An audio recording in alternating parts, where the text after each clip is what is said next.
पासवान समाज के कोमल पासवान की हत्याएं हुई और कोमल पासवान की हत्या वो व्यक्ति किया जो व्यक्ति लोक जनशक्ति राम विलास पार्टी के जिलाध्यक्ष है और चुनाव भी लड़ा वहां से।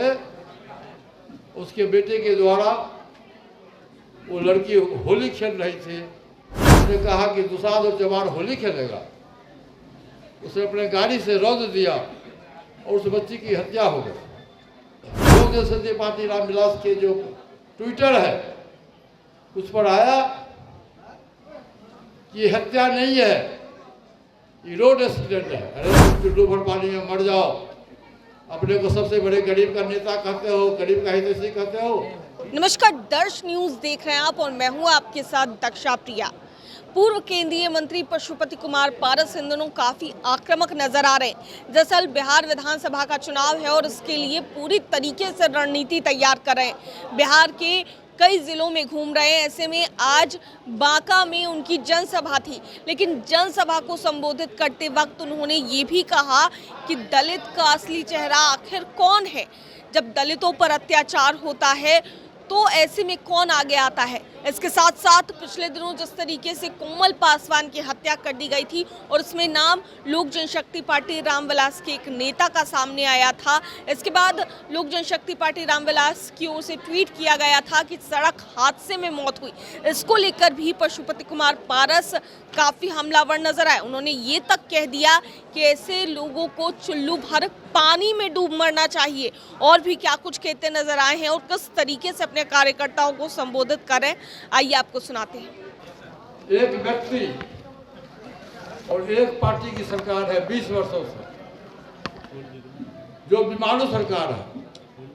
जो व्यक्ति खुद बीमार रहा हो, जो व्यक्ति खुद मानसिक संतुलन जिसका सही नहीं हो, शारीरिक रूप से स्वस्थ नहीं हो, वो क्या बिहार का कल्याण करेगा भाई?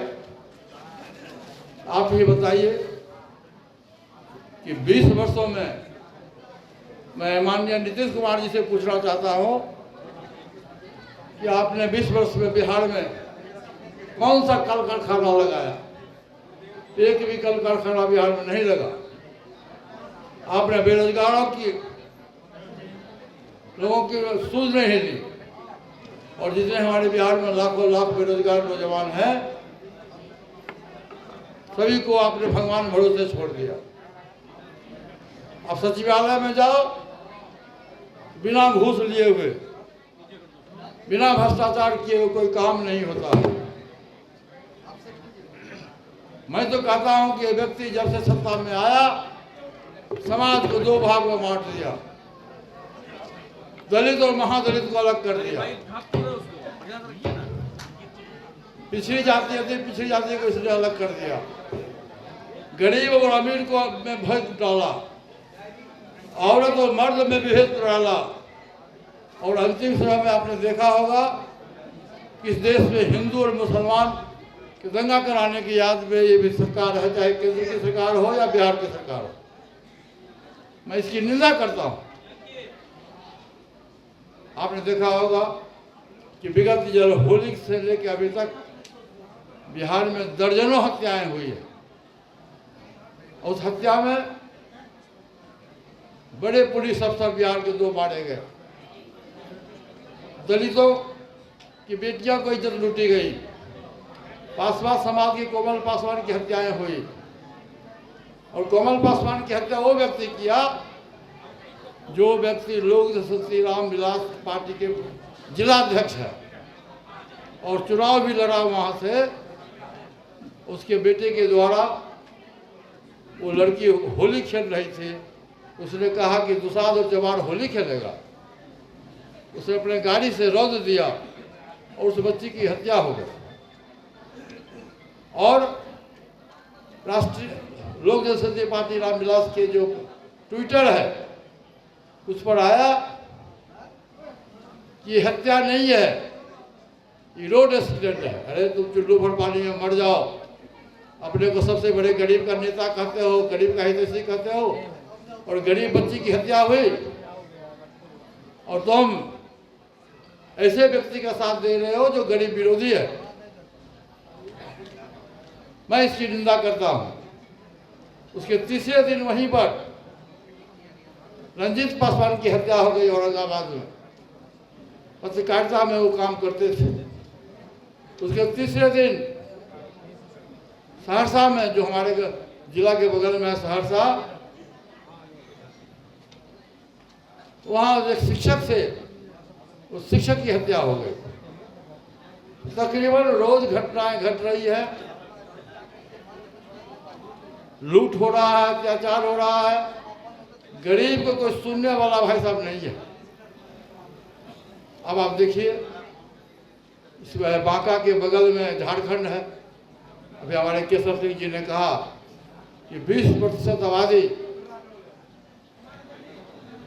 हमारे आदिवासी भाइयों का, उनका जो पेशा है, हमारे बिहार में पासी समाज के लोग हैं, उनका जातीय पेशा है, मौलिक अधिकार है ताड़ी बेचना और ताड़ी उतारना।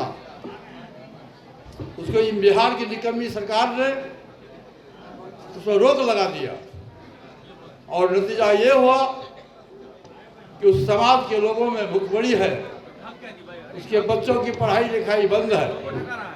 इसलिए हमारी मांग है इस मंच से कि ताड़ी को कृषि का दर्जा मिलना चाहिए और शराबबंदी से उसको मुक्त करना चाहिए। आप ऐसे भी देखिएगा कि बिहार में 20 वर्षों में दलितों पर जो अत्याचार हुआ है, अभी केशव सिंह जी ने कहा कि 5,64,000 लोग, गरीब लोग, उसमें अमीर लोग कोई नहीं है, सब गरीब लोगों को जेल में बंद कर दिया गया। किसी न किसी बहाने से पुलिस खानापूर्ति करती है और उसको जेल में बंद कर दिया शराब बेचने के आरोप में या शराब पीने के आरोप में। पास में इतनी पैसा नहीं है कि जमानत पर बेल करा सके। और उसमें 99% लोग दलित, आदिवासी, पिछड़ा, अति पिछड़ा और अकलिया समाज के लोग हैं। और ये सरकार कहती है कि हम दलित के हितैषी हैं। एक नंबर का झूठा सरकार है। बिना पैसा दिए का कोई काम नहीं होता।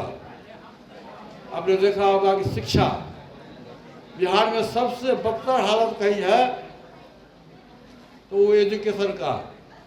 हमारा बच्चा जो कल देश का भविष्य है, उसकी पढ़ाई नहीं हो रही है। गरीबी के चलते वो पढ़ नहीं रहा। जितना सरकारी स्कूल है उसमें छत नहीं है, पानी की व्यवस्था नहीं है, बिजली की व्यवस्था नहीं है, टीचर समय पर नहीं आता है और बेईमानी के तहत शिक्षक का बहाली हुआ है। उसको खुद पढ़ने नहीं आता है, विद्यार्थी को क्या पढ़ाएगा।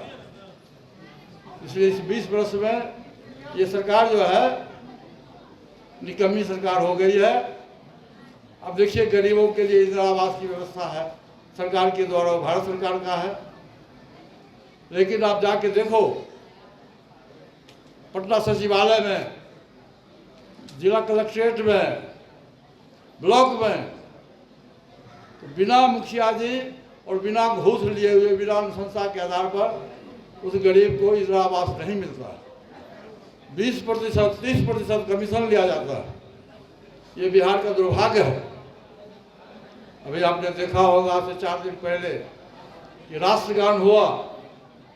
राष्ट्रगान में माननीय मुख्यमंत्री जी राष्ट्रगान का अपमान कर रहे थे और पूरा देश देखा। पूरे देश में बिहार के लोगों का सर शर्म से झुक गया। तो साथियों, ये विवादों राज है और प्रत्येक धर्म में चुनाव साल में एक बार होता है। होली हो, दशहरा हो, हिंदू हो, सिख हो, मुसलमान हो, ईसाई हो, आदिवासी हो, दलित हो। लेकिन ये जो पर्व आने वाला है, ये 5 वर्ष में एक बार पर्व होता है। 2020 में विधानसभा का चुनाव हुआ था और अक्टूबर नवंबर में 2025 में विधानसभा का चुनाव होगा। साथियों, मैं आप तमाम साथियों से आग्रह करने आया हूं कि आप आए, और नए बिहार की कल्पना करें।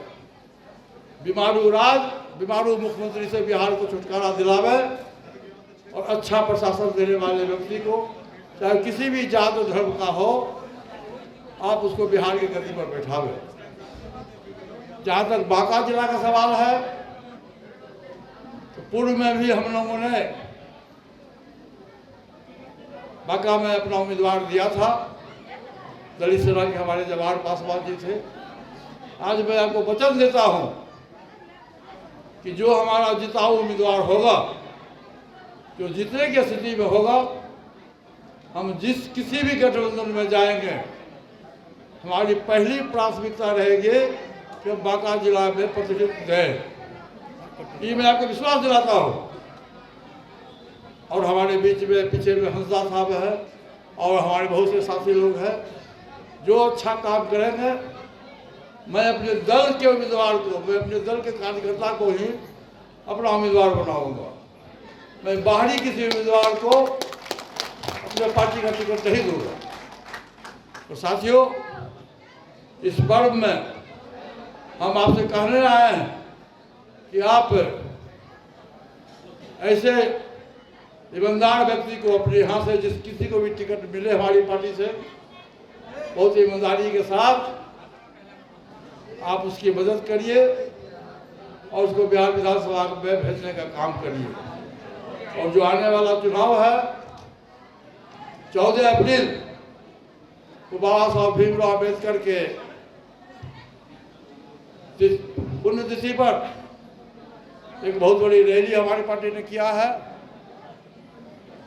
और मैं आग्रह करता हूँ तमाम साथियों को कि उस दिन आप लोग अधिक से अधिक संख्या में आए।